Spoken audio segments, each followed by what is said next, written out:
है guys, welcome back to my YouTube channel invest my वे।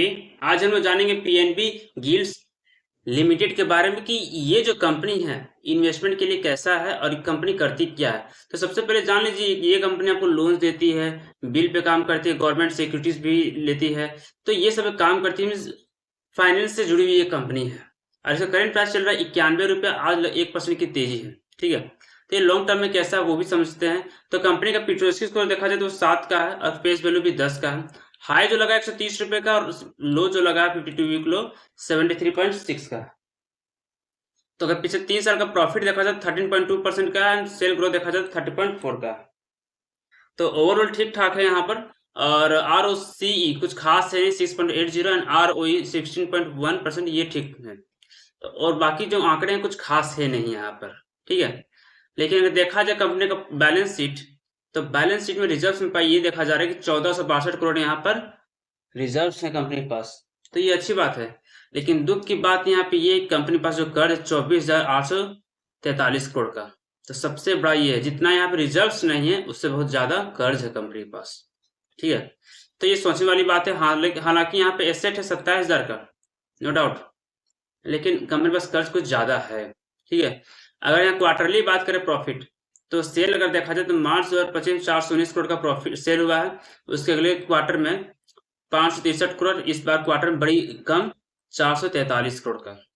ठीक है, तो इस क्वार्टर में गिरावट तो हुई है। प्रॉफिट की अगर बात करें तो इस बार नेगेटिव में आ गया। पिछला क्वार्टर में 160 करोड़ का प्रॉफिट था, इस बार तो नेगेटिव में है। तो नेगेटिव में कितना, 45 करोड़ की नेगेटिव है यहाँ पर। तो यहाँ पर ये दिक्कत है कि कंपनी का कर्ज ज्यादा है, प्रॉफिट भी घट यहाँ पे नेगेटिव में आ चुका है और यहाँ पे सेल भी कम हो चुका है कंपनी का। तो ये चिंता का विषय है। प्रमोटर्स पास हालांकि यहाँ हिस्सेदारी अच्छी खासी है, 74.07% की हिस्सेदारी है। लेकिन देख सकते हैं कि एफआई के पास भी 0.77% की हिस्सेदारी, लेकिन यहाँ चिंता का विषय है कंपनी का सेल, प्रॉफिट भी नेगेटिव में आ रहा है, कर्ज, ये 3 चीज है। तो ओवरऑल जान लीजिए कि ये कंपनी फंडामेंटली स्ट्रांग है नहीं। ठीक है, इसीलिए जान लीजिए कि ऐसे स्टॉक से कुछ बच के रहे हैं थोड़ा सा।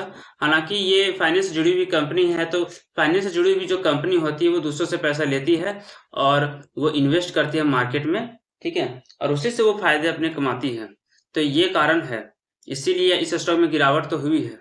लेकिन ओवरऑल जान लीजिए यहाँ पर कि यहाँ पे कर्ज कुछ ज्यादा है इस बैंक में।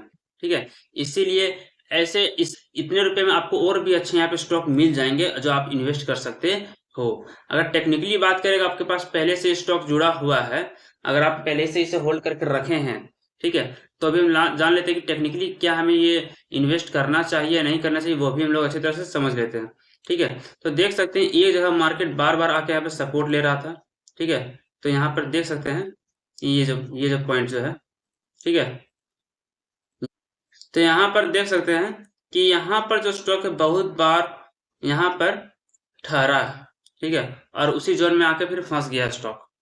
ठीक है, इसलिए अभी हमें बाय नहीं करनी है, क्योंकि यहाँ से जब भी स्टॉक यहाँ से निकलेगा तभी हमें बाय करें। क्योंकि देख सकते हैं यहाँ से निकला, फिर इसी में आ गया, इसी में आ गया। ठीक है, इसी में मार्केट घूमता रहा, फिर ऊपर गया, फिर यहीं से नीचे आया, फिर इसी में घूमता रहा मार्केट। जब तक यहाँ से निकले ना तब तक हमें बाय बिल्कुल भी नहीं करनी है, उससे पहले बिल्कुल भी बाय ना करें। ठीक है, अगर आपके पास पहले से आप इसे होल्ड करें कोई दिक्कत नहीं, लेकिन अगर आप नए निवेशक हैं तो आप इसे यहाँ पे बाय कर सकते हैं। ठीक है, 105 रुपए के ऊपर बाय करें, इससे पहले बिल्कुल भी ना करें। ठीक है, और ये कंपनी फंडामेंटली वीक है थोड़ा, इसीलिए आप इसे सोच समझ के खरीदारी करें। और हालांकि टेक्निकली यहाँ जब भी ये स्टॉक ऊपर जाएगा तो अच्छे खासे मूवमेंट देगा, इसीलिए आप इसे होल्ड करें। और मेरी जानकारी अगर अच्छी लगी है तो मेरे चैनल को लाइक और सब्सक्राइब जरूर करें। Thank you.